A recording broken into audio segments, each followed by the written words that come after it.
ध्यान से। अरे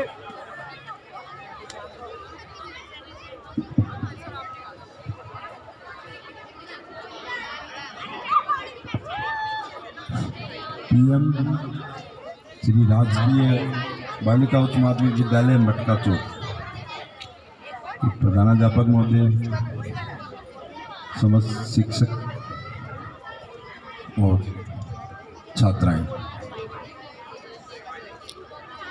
ये आपका शायद आज वार्षिक उत्सव है क्या? तो इसमें बीच में पुलिस से गलत आ गई है ना? अच्छा फिर ठीक है, वरना ये रहता ना भी बढ़िया कल्चर प्रोग्राम चल रहा है, पुलिस की एंट्री कहाँ हो गई। जहाँ भी पुलिस की एंट्री होती है फिर थोड़ा महसूस होता है। पर जो हमारा आपके से मिलने का है वो 3 ऐसे टॉपिक हैं जो वर्तमान में सबसे महत्वपूर्ण है। प्रथम तो सड़क सुरक्षा, राष्ट्रीय सड़क सुरक्षा माह है ये जनवरी, जो 1 जनवरी से स्टार्ट हुआ है, 31 जनवरी तक ये रहेगा। तो इसके अंदर सबसे जो इम्पोर्टेंट चीज़ है, जो भी बालक या बालिकाएं जिनकी उम्र 18 वर्ष हो चुकी है, आपको ये तो संज्ञान में होना चाहिए कि भाई कौन चला कौन सकता है। 18 वर्ष के व्यक्ति को ही, बालक बालिका को लाइसेंस मिलता है, उससे नीचे बच्चे को नहीं मिलता। अब आप ये सोचेंगे कि कई बच्चे चलाते हैं 18 से नीचे, माइनर हैं, पर अगर वो पकड़े जाते हैं तो उनके पेरेंट्स के ऊपर पेनल्टी डिसाइड होती है, उनके खिलाफ भी कार्रवाई होती है। तो सबसे जो इम्पोर्टेंट चीज़ है, हेलमेट का इस्तेमाल करें। अगर 2 व्हीलर कोई भी चला रहा है तो उसके अंदर हेलमेट अनिवार्य है। हेलमेट आपकी सुरक्षा के लिए है, नहीं कि कोई बोझ है वो। कल को किसी के भी हेड इंजरी होती है, वाइटल ऐसा महत्वपूर्ण पार्ट है जहाँ से डेथ होने के चांस ज़्यादा रहते हैं, तो इसलिए हेलमेट लगाते हैं। एक मोबाइल पे वार्ता नहीं करें जो ड्राइविंग सीट पे है, चाहे वो कार की सीट पे है, 4 व्हीलर की है, चाहे 2 व्हीलर की है। जो ड्राइवर सीट पे है वो नहीं करे, पीछे वाला करे कोई दिक्कत नहीं, साइड में बैठा व्यक्ति करे तो कोई प्रॉब्लम नहीं है। पर जो ड्राइविंग कर रहा है उस समय उसका ध्यान भटकेगा तो एक्सीडेंट होने के चांस रहेंगे, दुर्घटना हो जाएगी। तीसरा, तेज गति से वाहन नहीं चलाएं। जहां शहरी क्षेत्र है, जितनी सीमाएं डिसाइड कर रखी है कि गति सीमा, और अगर आप हाईवे पे चल रहे हैं तो वहाँ पे भी ये गति सीमा है, उसमें आप चलाएं तो एक्सीडेंट के कम चांस हैं। और आपके अगर कोई परिजन हैं, भाई है, पिता है, गाड़ी चलाते हैं, चाहे मोटरसाइकिल चलाएं चाहे कार चलाएं, अगर ड्रिंक करते हैं तो ड्राइविंग नहीं करें। अगर ड्रिंक करते हैं तो ड्राइविंग नहीं करें। जो वाहन चला रहा है, चाहे मोटरसाइकिल चलाए, स्कूटर चलाए, कार चलाए, ट्रैक्टर चलाए, चलाने वाला व्यक्ति ड्रिंक नहीं करना चाहिए। वो इसलिए नहीं करना चाहिए कि ड्रिंक किया होता है तो एक्सीडेंट के चांस ज़्यादा हो जाते हैं। तो ये 4-5 जो महत्वपूर्ण चीज़ है, ये सभी की नॉलेज में होनी चाहिए कि इन 5 चीज़ों की अगर अपन पालना करें तो सड़क दुर्घटनाओं में कमी आ सकती है। और आप ये मान के चलो कि एक सड़क दुर्घटना में अगर किसी की मृत्यु होती है, आप उस परिवार की स्थिति को अगर आप आंकलन करो, हो सकता है वो घर का कमाने वाला मेन सदस्य वो चला गया तो घर की स्थिति एकदम खराब, या कोई बच्चा है जो कल उस घर का सहारा बनना था, वो अगर उस सड़क दुर्घटना में मृत्यु हो गई। तो इस सड़क दुर्घटना में मृत्यु रोकने के लिए, या सड़क दुर्घटना में अपन इंजर्ड नहीं हो, स्वयं इंजर्ड नहीं हो, तो ये 5-6 चीज़ की जो पालना कर लेता है उसकी समस्या नहीं आती है। बाकी तो आपको पता है कि लाइसेंस होना चाहिए, आरसी होनी चाहिए, गाड़ी है तो उसको रजिस्टर्ड होना चाहिए, उसके आगे पीछे नंबर है। तो आप सब लोग इतने सभी को आजकल पता है। मेन ये 5 बिंदु ही हैं जिनकी पालना आप, अगर घर से आपके फादर निकलते हैं तो उनको आप हेलमेट खुद दें कि पापा आप हेलमेट लगा के जाएं, ठीक है ना। अगर आप गाड़ी में बैठे हैं या मोटरसाइकिल पे बैठे हैं, पापा के पास फ़ोन आ गया, बात कर रहे हैं तो उन्हें टोकें कि नहीं पापा आप रोक लो, बात कर लो, फिर चला लेना। मतलब अब आप सोचो कि भी आप तो है नहीं, आप माइनर हैं सब लोग, पर बैठते तो आप भी उनके साथ ही हैं। तो आप उनको भी समझाइश करें, ठीक है ना। आपके भी साथ हमारे आने का जो मतलब है वो ये है कि आप भी उनको, अपने पेरेंट्स को, अपने रिलेटिव्स को, अपने जानकार को, सभी को यातायात नियम की पालना के लिए बताएं।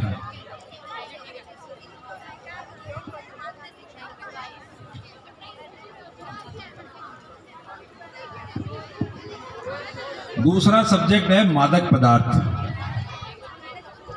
मादक पदार्थ का हिंदी शब्द समझते होंगे, ये जो भी चिट्टे हैं, हीरोइन है, स्मैक है, गोलियां हैं, ठीक है ना, पोस्ट है, ये सब मादक पदार्थ हैं। उससे कहीं ना कहीं कोई ना कोई प्रभावित होता है, अपने ही परिवार का सदस्य होता है, तो उसको बचाना भी अपनी जिम्मेवारी है। तो अगर पहली बात तो आपके अगर करते हैं तो उनको समझाओ कि भाई आप इसको नहीं करना चाहिए, क्योंकि मादक पदार्थ के नशे का इतना प्रभाव होता है, आदमी के घर से चोरी करना सीख जाता है या कहीं मोहल्ले में चोरी करेगा, उसको चाहिए, क्योंकि वो उसका इतना एडिक्ट हो जाता है, उतना उससे उसके शरीर के अंदर हो जाता है कि उसको अगर वो नहीं मिलती है तो वो किसी को भी, परिजनों को भी मारना हो तो मार सकता है वो। तो इसलिए थोड़ा सा इस बात पे आप सब लोग है ना, परिवार में बैठ के चर्चा करे करो, डिस्कस करे करो। किसी के है तो उसको मनाओ कि नशा नहीं करना है, नहीं करना है तो उसके लिए कैंप लगाते हैं सरकार निःशुल्क, वहाँ जाकर आप लोग उनमें कैंपों में उन्हें ज्वाइन करवाओ। और अगर आपके आसपास कहीं बिक्री होता है तो भी आपका फर्ज बनता है कि भी अपने पेरेंट्स को बताओ। अगर आप यहाँ विद्यालय आते हैं, विद्यालय के आसपास कहीं पे कोई अगर गांजा, अफीम आपको, क्योंकि आदमी जब निकलता है तो उसको बाज़ार में सब चीज़ों का पता रहता है कि कहाँ क्या हो रहा है, तो आप अपने टीचर्स को बताएं, अपने पेरेंट्स को बताएं, पुलिस को बताएं, तो उनके खिलाफ भी प्रभावी कार्रवाई हो सकती है। अब रही कि भाई अगर किसी भी महिला के साथ में जब वो विद्यालय आ रही है या गांव के अंदर जा रही है या शहर में कहीं घूमने जा रही है और उस पीरियड में कहीं कोई छेड़छाड़ होती है, कोई लगातार आपका पीछा कर रहा है, तो उसको अवॉइड मत करो, उसकी कंप्लेंट करो। थाने पे करनी है तो थाने पे 1090 हेल्पलाइन नंबर है, उस पर कर दें, आपको जाना भी नहीं है, ठीक है ना। 100 पे कर सकते हैं, आपको कहीं जाने की ज़रूरत नहीं है। अपना आप, आपको किसी थाने में बुलाया नहीं जाएगा, वो अपना आप आपसे कांटेक्ट करके आएंगे, फिर पूछेंगे क्या घटना हुई, कैसे हुई, कार्रवाई हो जाएगी। तो आपको अगर कहीं भी कहीं कोई आपराधिक घटना हो रही है, आपके साथ कोई परेशानी आ रही है, तो आप इमरजेंसी कॉल पुलिस को कर सकते हैं 100 नंबर पे। महिला से संबंधित अगर कोई कंप्लेंट है, कोई बार बार परेशान कर रहा है, टॉर्चर कर रहा है, फ़ोन कर रहा है, आपका पीछा कर रहा है, तो आप 1090 पे कंप्लेंट करें, ठीक है ना। ये आपके यहाँ हम स्कूल में भी लगवा देंगे हेल्पलाइन नंबर। तो आप सबको नॉलेज में होना चाहिए कि भाई 1090 क्या हेल्प करता है। अगर अभी वर्तमान में क्या हो रहा है कि साइबर ठगी बहुत हो रही है, ठीक है ना। एक बार सभी बच्चे अपनी बातों को आपस में बात नहीं करें। अब जो इम्पोर्टेंट इशू है वो आपको मैं बता रहा हूँ, वो सबसे ज़्यादा इम्पोर्टेंट इशू है वर्तमान में। साइबर अपराध हो रहा है और उसके अंदर जितने भी हम अभी मुलजिम पकड़ रहे हैं उनमें सबसे ज़्यादा फीमेल्स आ रही है मुलजिम।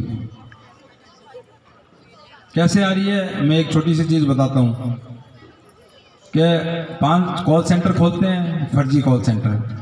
अब आप लोग क्या पढ़ लिए, आपको जगह जगह एक ऐड मिलता है कि साहब नौकरी करनी है कॉल सेंटर, आप लोग घर की आवश्यकताओं के हिसाब से या अपने पेरेंट्स से बात करके और आप जॉब करने के लिए चली जाती हैं, जबकि वो बेसिकली कॉल सेंटर फर्जी होता है। आपको 6000 रुपये की सैलरी में आपको जेल मिल जाएगी। आपको ये पता होना चाहिए कि जिस जगह आप काम कर रही हैं वो क्या अधिकृत रूप से सही है या नहीं, इसकी जांच आपको स्वयं करनी चाहिए, अपने परिजनों के माध्यम से करानी चाहिए या जानकार के। कोई भी आपको कोई भी ऑफ़र देता है तो कम से कम आप उस ऑफ़र को ये मत मानिए कि वो सही दे रहा है। तो अभी पीछे से हमने भी 10 दिन पहले ही 3 बच्चियां गिरफ्तार हुई है, जेल में है अभी भी। वो 6000 रुपये की नौकरी थी परंतु अभी उनका समय जेल में निकल रहा है। कारण कि वो फर्जी कॉल सेंटर में से कॉल करना उनका काम था और उस कॉल सेंटर को, उनको ये पता था कि ये कॉल सेंटर फर्जी है, अगर उनको नॉलेज में नहीं होता तो कोई अपराध नहीं था, पर उनकी नॉलेज में था कि ये कॉल सेंटर फर्जी है। क्यों कि जब उससे कॉलर पूछता तो वो उनसे पूछता, कॉलर वो लोन करने के नाम पर कॉल सेंटर खोला हुआ था, तो वो जो गर्ल्स वहाँ पे जॉब कर रही थी तो वो उससे जब उनसे ये पूछते कि भाई आपका कॉल सेंटर कहाँ है, आपकी बैंक फाइनेंस कंपनी कहाँ है, तो वो गंगानगर के सेतिया कॉलोनी में होने के बावजूद भी वो बच्चियाँ उत्तराखंड रुद्रपुर में अपना हेड ऑफिस बताती थी, वहाँ से बोल रहे हैं। तो इसका मतलब क्या, दोषी हैं भाई जब वो गलत बता रही, वरना ये कहती कि नहीं हम तो यार सेतिया कॉलोनी से बोल रहे हैं, ये कंपनी है। परंतु जो कॉल सेंटर संचालित करने वाली महिला थी रेशमा खातून, जो कभी फाइनेंस की कंपनी में काम करती थी, उसके दिमाग में आया कि फेक कॉल सेंटर बना लिया जाए और फर्जी पैसे लिए जाएं लोगों से लोन प्रोसेस के नाम से 500, 1000 और 600 रुपये करके 20,000 लोगों से उन्होंने 1.5 करोड़ रुपए की ठगी की है। उनके अकाउंट में 1.5 करोड़ रुपए आया है 20,000 लोगों से 5 साल के दौरान। परंतु वो तो चलो उसने लाभ लिया, वो तो जेल जाएगी, मैंने एक्यूज्ड है। पर जिन्होंने 6,000 रुपये में वहाँ जॉब की वो भी जेल गई। वो क्यों गई? तो उनकी नॉलेज में था कि ये कॉल सेंटर फर्जी है, किसी को लोन हो नहीं रहा, पैसे डलवा रही है, और मौके पर जब पुलिस पहुंची तो उनको पकड़ लिया। तो इसलिए कहने का मतलब है कि अगर आपको कहीं किसी को जॉब की आवश्यकता है और है तो उसका वेरीफाई करें कि भाई जॉब तो करना ही है, पर वेरिफिकेशन जरूर करें कि भाई जहाँ आप जॉब करने जा रहे हैं क्या सही है या गलत है। कई बार आपके पास में पुलिस के नाम से भी फेक कॉल आ सकता है, बैंकों के नाम से आ सकता है। आप अपने पेरेंट्स को भी अवेयर करें, क्योंकि कुछ जो ग्रामीण परिवेश से आते हैं उनके पेरेंट्स शिक्षित नहीं होने के कारण कई बार वो अपने लिंक को ऑन कर देते हैं। तो इसलिए कहने का मतलब ये है कि आप अपने पेरेंट्स को भी अवगत कराएंगे, बिना मतलब फेसबुक पे और पे वीडियो कॉल्स पे कोई भी अगर आपके पास आ रहा है, आपने लॉटरी ली नहीं और आपको कह रहा है साहब आपकी लॉटरी निकल गई। अरे भाई जब आपने लॉटरी के लिए आवेदन ही नहीं किया तो लॉटरी कहाँ से आ गई आपके पास? आपने मान लीजिए कोई कह रहा है साहब आपके गलती से हमने 2,000 रुपये डाल दिए, वापस कर देंगे, या आपके किसी रिलेटिव ने कहा, भाई जिस पैसा कोई डाल रहा है तो आपको पहले से तो नॉलेज में होगा ना कि आपके किसी रिलेटिव से आपने उधार मांगे हैं या जानकार से मांगे हैं। तो इस तरीके का फेक चल रहा है, आपका अकाउंट खाली हो जाता है। अगर इस तरीके की आपके किसी के साथ या परिवार में या मोहल्ले में या कहीं भी अगर ऐसी कोई घटना होती है तो तुरंत अपने अकाउंट को ब्लॉक कराएं और 1930 पे कंप्लेंट जरूर करें। चाहे आपके साथ 1,000 रुपये की ठगी है, 100 रुपये की है, चाहे लाख रुपए की है। ये मत सोचो कि 100 की ठगी है तो भी नहीं करें। करना क्या है, 1930 को आपको सारी डिटेल्स देनी है और उस 1930 की 650 रुपये की डिटेल के आधार पर दिल्ली में एक आदमी के साथ ठगी होती है और यहाँ पर इन्वेस्टिगेशन होकर वो 6 लोग जेल में जाते हैं। तो कम से कम वो अंदर है तो कुछ लोगों से ठगी तो बचेगी। तो ऐसे अपन कई बार सोचते हैं यार 100 रुपये की या 500 रुपये की कंप्लेंट क्यों की जाए, आपको फिजिकली कहीं जाना ही नहीं है। 1930 पे करें। कोई भी साइबर अपराध हुआ आपके साथ तो इस हेल्पलाइन नंबर का आप जरूर इस्तेमाल करें। तो बेसिक ये 3 ही टॉपिक थे, साइबर, मादक पदार्थ और यातायात। उसके अलावा चौथा मैंने आपको बता ही दिया, अगर आप किसी भी महिला के स्कूल आने के दौरान, कॉलेज जाने के दौरान, घर से निकलने के दौरान, बाजार के दौरान कोई आपका रेगुलर पीछा कर रहा है, आपको परेशान कर रहा है, तो आप उसको अवॉइड मत करो। आप अपने पेरेंट्स को भी बताओ, संस्था में आके संस्था प्रधान को बताओ, साथ ही बच्चियों को भी बताओ कि इस तरीके से ये लड़का है, ये नंबर है, ये पैसा कर रहा है, परेशान कर रहा है। आप नहीं करोगे, किसी दिन बड़ी घटना कर देगा, फिर आप कहते हो कि साहब पिछले 15 दिन से कर रहा था या 20 दिन से कॉलेज के बाहर खड़ा रहता था, स्कूल के बाहर खड़ा रहता था। तो अगर ऐसा कोई है और जो परेशान कर रहा है तो उसके खिलाफ बिल्कुल आपको कंप्लेन करनी चाहिए। 1090 पे करें, 100 पे करें। तो ये सब 3-4 चीज़ें हैं, क्योंकि अब आपका बड़ा अच्छा इंपॉर्टेंट कार्यक्रम चल रहा है तो उसमें हम व्यवधान नहीं डालेंगे ज़्यादा, ठीक है ना। डाल तो दिया 10-15 मिनट का, फिर ये चल लो, ये मान लेना टी ब्रेक था, ठीक है ना। इसको एक टी ब्रेक मानते हुए, क्योंकि टी ब्रेक के दौरान कुछ समझाइश और कुछ बढ़िया चीज़ें जो आपके जीवन में काम आने वाली चीज़ें हैं, जो इम्पोर्टेंट चीज़ है आप लोगों के लिए भी और सोसाइटी के लिए भी, तो इसलिए हम इसमें आए थे। और किसी का कोई क्वेश्चन हो, कोई चीज़ की जानकारी लेना चाहे, खड़ा होकर पूछ सकता है, उसका हम जो भी हमारे पास में सुझाव आपका कोई हो, है कोई, करो आपका कार्यक्रम को कंटिन्यू स्टार्ट। जय हिंद, जय भारत। हाँ, एक टॉपिक है, स्कूल सीधा घर से स्कूल आओ, घर से स्कूल जाओ, ठीक है ना? नहीं, हम सुन लीजिए, मैं बताता हूँ। मुझे अब आप कहोगे, मैं रेगुलरली कभी आदर्श पार्क, विनोबा बस्ती पार्क, पब्लिक पार्क घूमता हूँ, वहाँ बच्चे मिलते हैं, ठीक है? अपनी स्कूल समाप्त हुई, सीधा अपने घर, घर से स्कूल। ये नहीं सारे बच्चे वहाँ जाते हैं, आप में से चाहे 10 जाते होंगे, 5 जाते होंगे, 20 जाते होंगे। अनावश्यक रूप से पार्कों में भ्रमण करोगे, कहीं हमारी चपेट में आ गए तो फिर दिक्कत आएगी। इससे बेटर ये है कि अपना काम, पार्क आपके घर में मोहल्ले में जो है वहाँ घूम लो। अगर किसी को घूमने का भी है तो अपने जो मोहल्ला है जहाँ से आप लोग आते हैं, गांव में है तो गांव में भी आजकल पार्क बन चुके हैं, शहर है तो शहर में भी। पर ये नेहरू पार्क में, विनोबा बस्ती पार्क में, आपके आदर्श नगर में, जहाँ आपका घर ही नहीं है, भाई आपका लॉजिक क्या है? जहाँ आपका निवास है उस एरिया के अगर 400-500 मीटर में पार्क में अगर आप घूमने आए तो समझ में आता है। पर जहाँ आपका मकान ही नहीं है, पूछ रहे हैं कहाँ होगा, खाट बनाना के हैं, यहाँ क्यों घूम रहे हो? साहब स्कूल की छुट्टी होगी तो छुट्टी होगी, घर जाओ, सीधी बात है। तो इस बार एक बार समझाइश कर रहे हैं, अगर आप में से अगर मिला तो हम आपके विद्यालय को भी लिखेंगे और रजिस्ट्रेशन करवाएंगे और उसके परिजनों के खिलाफ भी कार्रवाई करेंगे, ये सुन लेना। ये विद्यालय भी आपको नहीं रखेगा। हमने जो इनकी रिकमेंडेशन कर दी कि साहब इस बच्ची को हमने बार बार 2-3 बार पार्कों में मिली है, टोका है, तो इसलिए अगर बाई चांस कोई भी अगर इस विद्यालय की कोई भी बच्ची रेगुलर अगर पार्क में बिना कारण, ठीक है, आपके कोई पेरेंट्स आ रहे हैं, 5-4 मिनट आपको बैठना है तो स्कूल में ही रुक जाओ। स्कूल कभी ऐसा नहीं कहता कि बाहर, स्कूल के परिसर के बाहर रुक जाओ और पेरेंट्स का इंतजार करो और उनके साथ चले जाओ। तो इसी के साथ मैं अपनी बात समाप्त करता हूँ। जय हिंद, जय भारत।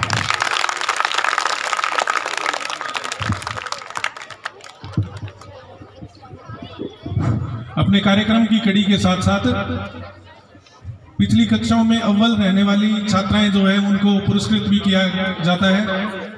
हमारे बीच में हमारे वार्ड के पार्षद श्रीमान प्रदीप जी चौधरी पधारे हैं, उनका जोरदार तालियों से स्वागत करेंगे। और मैं मंच पर आमंत्रित करूंगा प्रदीप जी को। प्रधानाचार्य मैडम को भी मैं आग्रह करता हूं कि आप भी कृपया मंच पर आएं। और मेधावी छात्राएं हैं जिन्होंने अच्छे अंक प्राप्त किए हैं। सर्वप्रथम कला वर्ग में प्रथम स्थान प्राप्त किया गार्गी बिश्नोई ने। गार्गी बिश्नोई, डॉक्टर ऑफ सुंदरमल बिश्नोई, 94.40% अंक प्राप्त करके इन्होंने विद्यालय का गौरव बढ़ाया। जोरदार ताली। और बड़े गर्व की बात है कि इस बच्ची का केंद्रीय संस्कृत विश्वविद्यालय जयपुर के अंदर सिलेक्शन हो गया और साथ में इसका दिल्ली यूनिवर्सिटी में भी सिलेक्शन हो गया परीक्षा देके। तो ये हमारे विद्यालय की गौरव थी अभी, क्योंकि ये छात्रा जयपुर में है, आज ये पहुंच नहीं पाई है। द्वितीय स्थान प्राप्त करने वाली छात्रा दिव्यांशी, जिसने 94.20% अंक प्राप्त किया। दिव्यांशी मंच में आएगी, तालियों से स्वागत करेंगे।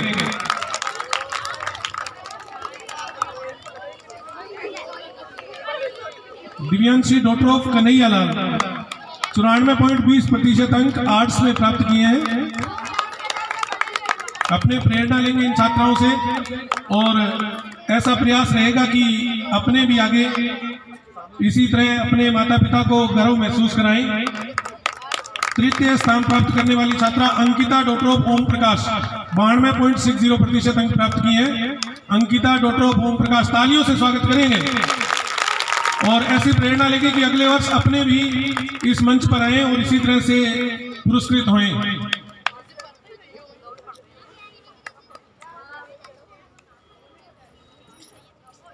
अध्यापक का अनुभव होता है, हर क्लास के अंदर टॉप 5-6 जो छात्राएं होती है वो हमेशा अच्छे पदों पर जाती है। इसी कड़ी में वाणिज्य वर्ग के अंदर धारा शर्मा, डॉक्टर ऑफ पवन कुमार, आगे तैयार रहेंगी एकता रानी, ज्योति, धारा शर्मा जल्दी से आएंगी। 90.80% अंक प्राप्त किए अपने वाणिज्य में।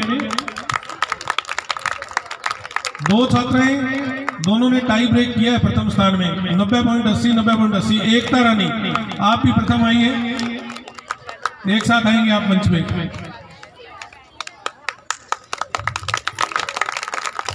बहुत बहुत शुभकामना, बधाई। अगर गार्जियंस भी आए हुए हैं तो साथ आ सकते हैं आप भी मंच पे। ज्योति डोटरो बलविंदर सिंह आपने द्वितीय स्थान प्राप्त किया है।